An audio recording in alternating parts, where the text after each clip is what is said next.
49장의 말씀으로 함께 은혜를 나누고자 합니다. 오늘 말씀에 보면 야곱이 이제 임종을 다 앞두고 12아들을 불러 모아서 그 아들들을 한 명 한 명 축복해 가는 것을 보게 됩니다. 유언이죠. 그러니까 임종을 앞두고 있기 때문에 가장 육체적으로는 연약한 때입니다. 힘이 다 빠져 있는 그때.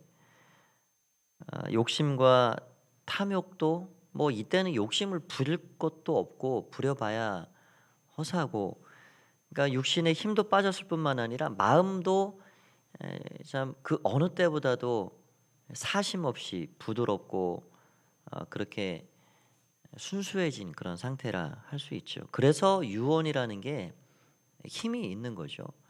뭐 내 욕심을 말하는 게 아니라 정말 깊은 차원의 그 소원, 자녀들을 향해서 이것만은 꼭 했으면 좋겠다, 이제 그런 거를 말하고 있는 겁니다. 그런 진솔한 말을 야곱이 이 성령의 감동을 받아서 12아들에게 말을 하고 있음을 보게 됩니다.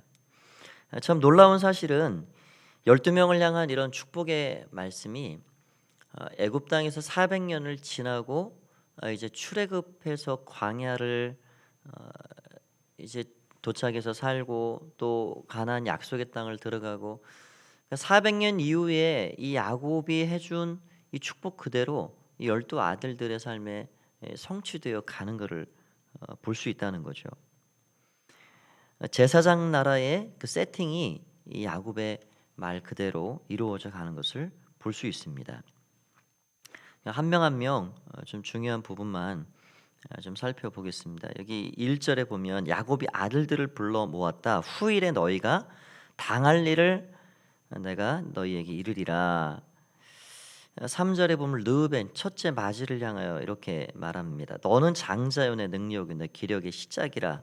위풍이 월등하고 권능이 탁월하지만 물의 끓음 같고 그 탁월하지 못한 것이 내게 있는 것은 내가 아버지의 침상을 더럽혔기 때문이다. 그렇게 말을 하고 있습니다.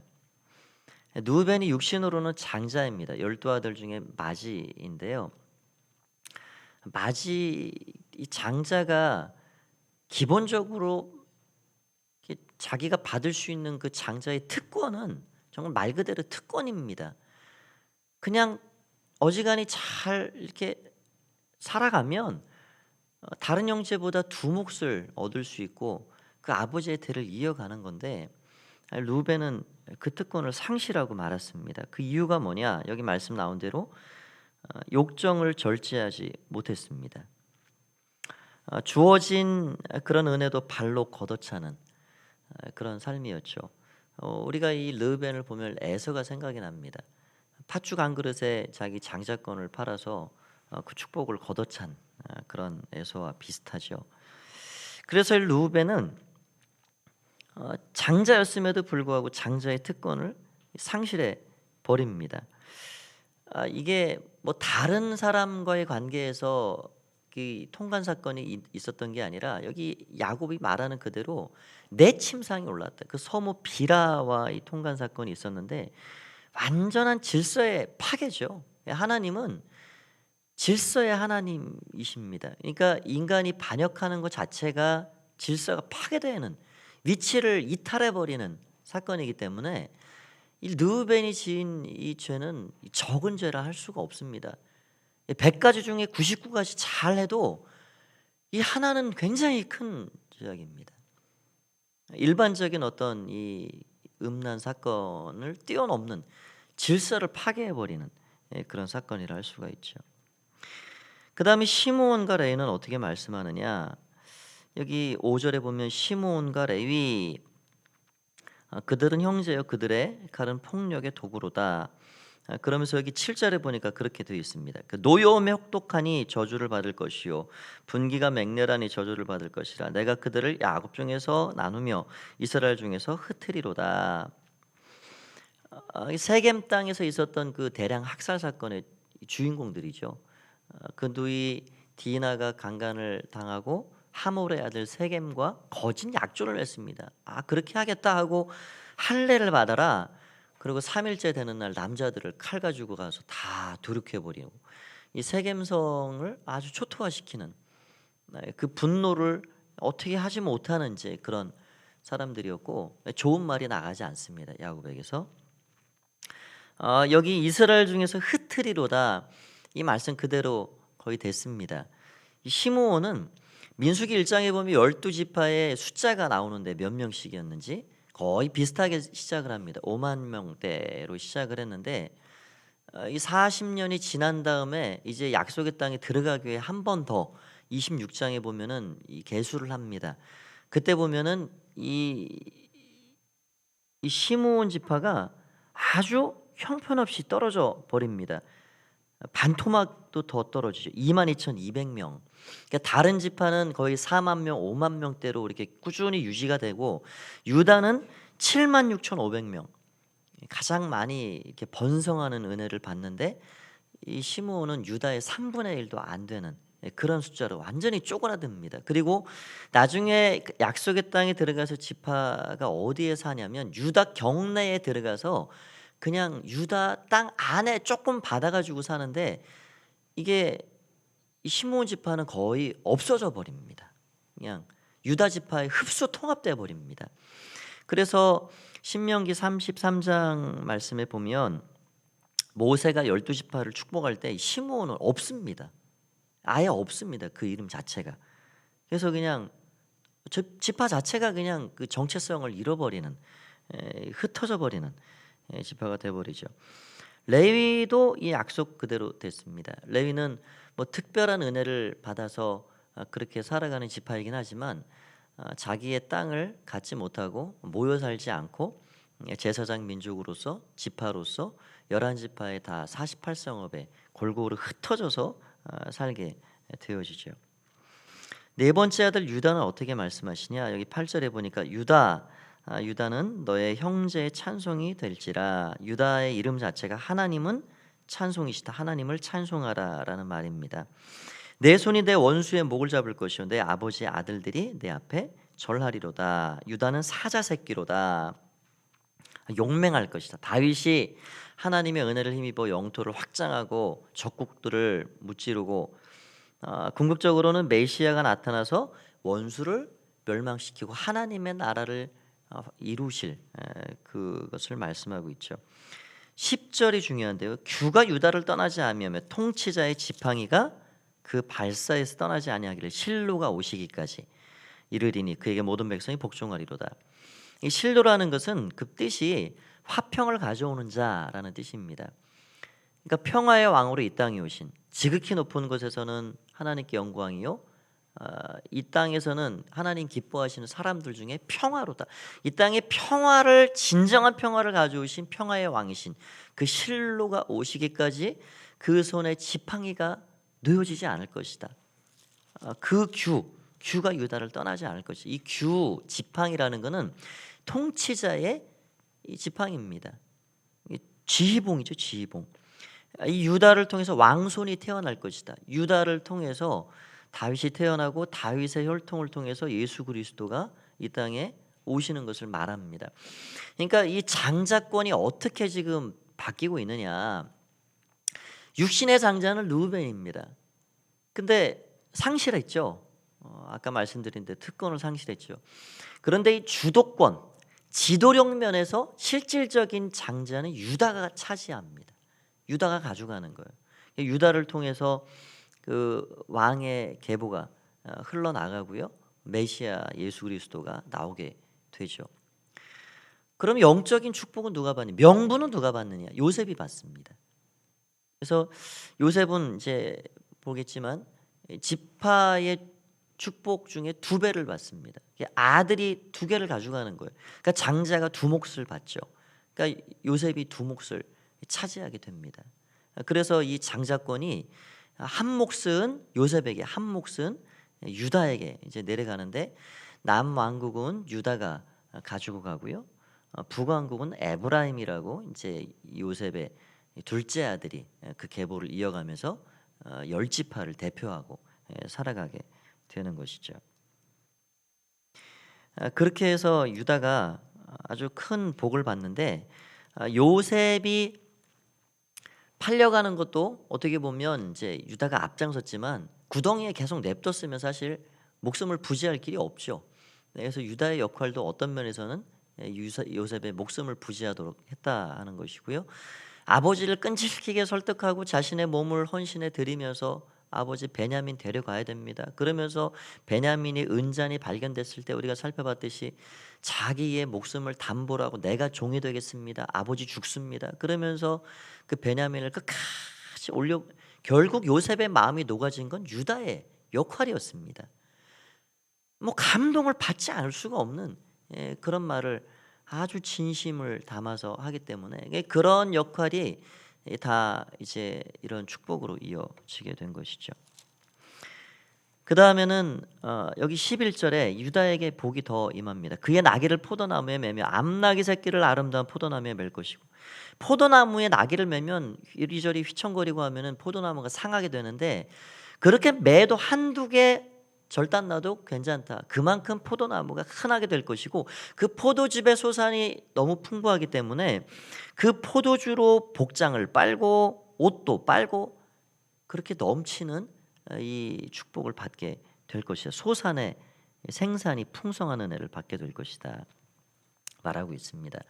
13절에 스불론 해변에 거주한다. 지중해와 갈릴리 사이 바다에 거주합니다. 이사갈 건장한 아기 새끼로다. 그리고 여기 15절에 토지를 보고 아름답게 하고 이제 주로 농사 짓는 일을 했다고 합니다. 16절 조금 눈여겨볼 것은 단에 대한 말씀입니다. 이스라엘 한 지파같이 그의 백성을 심판하리로다. 단은 길섭의 뱀이요 샛길의 독사로다. 발굽을 물어서 그 탄자의 뒤를 떨어지게 하리로다. 여호와여 나는 주의 구원을 기다리나이다. 이 구절을 근거로 마지막 때의 적그리스도가 이 단 지파에서 나올 것이다. 이제 신약 시대이기 때문에 지파의 개념을 초월하긴 하지만 왜 그러냐면 요한계시록 7장에 보면은 이 14만 4천 명, 요즘 이 신천지에서 아주 말들이 많은 14만 4천 명을 이루는 12지파 가운데 단이 없습니다. 요한계시록 7장에 보면 단이 쏙 빠져 있습니다. 그래서 이 구절을 근거로 이 단이 길섭의 뱀이고 샛길의 독사같이 탄자를 뒤로 엎어지게 하고 야곱이 그렇게 기도를 하는 거예요. 여호와여 나는 주의 구원을 기다립니다. 그래서 단을 통해서 이 적그리스도가 출현할 것이다라고 말을 하고 있습니다. 갓은 어떤 그런 말씀을 받느냐? 군대의 추격을 받으나 도리어 그 뒤를 추격하리로다. 요단 동편 쪽에 이제 그 땅을 받는데요. 동방 족속의 그런 침략을 잘 저지해내는 그런 용맹함을 보여줍니다. 아셀은 지중해 해변의 기름진 땅에서 풍부한 소산을 얻어서 살게 됩니다. 납달리 노인 암사중 같고 아름다운 소리를 바라는도다. 그렇게 말을 하고 있는데 이 납달리 지파는 또 이제 갈릴리 해변에 이렇게 거주해서 아주 어려운 삶을 살게 됩니다. 요셉에 대해서 축복을 가장 저는 이렇게 풍성하게 이렇게 해주고 있죠. 22절에 요셉은 무성한 가지 곧 그 샘 곁에 무성한 가지라 그 가지가 담을 넘었도다. 이 무성한 가지 어떻게 막을 수 없는 이 담장을 넘어가는 그 저지할 수가 없을 정도로 쭉쭉 뻗어나가는 그런 이 무성해지는 그런 축복을 받게 될 것이다. 24절에 요셉의 발은 도리어 굳세며 그의 팔은 힘이 있으니 왜 그렇게 굳세고 힘이 있냐면 야곱의 전능하신 그 이스라엘의 반석이신 그 하나님 목자의 손을 힘입어 살기 때문에 그렇게 된 것이다. 뭐 요셉은 형들이 발로 밟아 구덩이에 놓고 뭐 그렇게 해도 보디발 아내가 그냥 누명을 뒤집어 쓰이고 그냥 밟아도 일어나는 보리처럼 잔디처럼 밟히지 않습니다. 너 이 담 좀 넘어오지 마라. 막을 수가 없습니다. 하나님을 힘입어 살기 때문에 그 넘어가는 담덩쿨을 가지를 막을 수가 없는 거예요. 그 인생을 누구도 하나님이 그 인생을 붙잡고 뻗어가게 하시기 때문에 인간의 힘으로 어떻게 할 수가 없는 거죠. 그래서 그 복이 얼마나 귀하냐면 25절에 하나님으로 말미암아 그가 너를 도우실 것이요 전능자로 말미암나니 그가 내게 복을 주실 것이로다. 위로 하늘의 복 아래로 깊은 샘과 젖먹이의 복. 태의 복. 젖먹이의 복은 현재의 복이고 태의 복은 미래의 복입니다. 샘은 그 팔레스타인 땅이 얼마나 귀한가요? 우물 하나면 마을이 전체 살아가는데 이런 은혜를 줄 것이다. 형제들 중에 뛰어난 복이 그에게 임합니다. 그러니까 12지파 중에 가장 뜨거운 칭찬과 축복이 이 요셉에게 임하게 되죠. 참 우리의 자녀들, 우리의 가정에도 이런 은혜가 있기를 우리는 기도하고 소원하고 그렇게 나아가는 것이죠. 하늘의 복과 땅의 기름진 복, 그런 은혜입니다. 마지막으로 베냐민 27절에 베냐민은 물어뜯는 일이라, 그렇게 말을 하고 있습니다. 이 말 그대로 됩니다. 이 베냐민이 얼마나 아주 못됐냐면 이 지파가 사사기 마지막에 보면은 레위 사람이 첩 하나를 얻어가지고 베냐민 땅에 가서 하루를 묵습니다. 근데 그 땅에서 그냥 끔찍한 사건이 벌어지죠. 11지파와 베냐민 지파 간의 전쟁이 벌어집니다. 그래가지고 이 베냐민 지파가 아주 자기의 뭐 잘못을 그렇게 고백도 안 하고 도달아보지도 않고 나중에 이 베냐민 지파에서 사울 왕이 나오는데 정권이 바뀌죠. 다윗에게로. 그런데 다윗을 힘들게 하는 다윗의 이 뒤를 물어뜯는 일이처럼 그렇게 어렵게 하는 시므이, 세바 이런 사람들이 다 베냐민에서 나옵니다. 말 그대로 물어뜯는 일이 나쁜 습관이죠. 정권이 바뀌었으면 인정하고 거기에 순복할 줄 알아야 되는데 나쁜 습관을 가지고 있습니다. 물어뜯는 일이라. 중요한 것은 28절입니다. 같이 한번 읽어보겠습니다. 시작. 이들은 이스라엘의 12지파라. 이와 같이 그들의 아버지가 그들에게 말하고 그들에게 축복하였으니 곧 그들 각 사람의 분량대로 축복하였더라. 이 축복의 근거가 뭔가? 야곱이 자기 욕심껏 내 생각대로 한 게 아닙니다. 평소에 이 아들들이 어떻게 살아왔는가, 그들이 살아왔던 삶이 근거하고 있습니다. 거기에 성령의 감동이 더해진 것이죠. 그러니까 이 축복받는 사람들의 분량대로 이 축복이 임한 것입니다. 그러니까 잘 준비된 아들들은 축복을 넘치게 받고요. 축복을 주고 싶어도 받을 수 없을 만큼 그릇이 준비 안 되고 그런 아들은 거의 뭐 그냥 지나갑니다. 그냥 이게 무슨 말인지도 모르게 그냥 지나갑니다. 그러니까 결국은 누구 몫이냐? 하나님의 은혜와 축복을 받는 건 누구 몫이냐? 결국은 내 몫입니다. 우리 자녀들이 하나님의 이 요셉과 같은 복을 받기 원하는데 누구 몫이냐? 결국 자기 몫입니다. 자기 몫. 그래서 전혀 어떻게 보면 불공평하지 않습니다. 왜 요셉은 이만큼 주고 왜 뭐 베냐민은 저주를 하고? 그러니까 그게 다 그들이 어떻게 하나님 앞에 살아가느냐 그겁니다. 결국은 이 믿음의 분량대로 하나님이 복을 주십니다. 그래서 우리가 늘 하나님 앞에 늘 살피시고 바라보시는 그 하나님 앞에 믿음의 삶을 살아가는 게 중요합니다. 그런 마음으로 하나님을 우리가 잘 섬기고 우리 뒷모습을 바라보는 우리 자녀들도 믿음을 잘 이어가고 그래서 하나님이 복 주시는 그런 사람들로 자라갈 수 있도록 위해서 그런 믿음의 교육과 이런 것들을 힘써 나가야 되겠습니다. 오늘도 주님 함께 하시는 복된 날 되시기를 간절히 축원드립니다. 하나님 감사합니다. 하나님의 은혜 가운데 오늘도 나아갑니다. 12 아들이 자신의 믿음의 분량대로 하나님의 복을 받고 있는 것을 보게 됩니다. 하나님, 하늘에서 뚝 떨어진 복이 아니라 내가 어떻게 하나님 앞에 평소에 살아왔는지 하나님이 보셨고 하나님이 그들을 통해 그렇게 분량껏 그들을 복 주시는 것을 보게 됩니다. 하나님, 믿음의 그릇을 잘 준비하고 축복의 그릇을 잘 준비하여서 하나님이 부어주시는 은혜를 힘입어 살아가는 우리와 우리의 자녀들을 우리의 가정이 될 수 있도록 우리 하나님 함께하여 주시옵소서. 오늘 기도하는 모든 시정도 주의 성령께서 이끌어 주시기를 간절히 바라고 소원하올 때에 예수님의 이름으로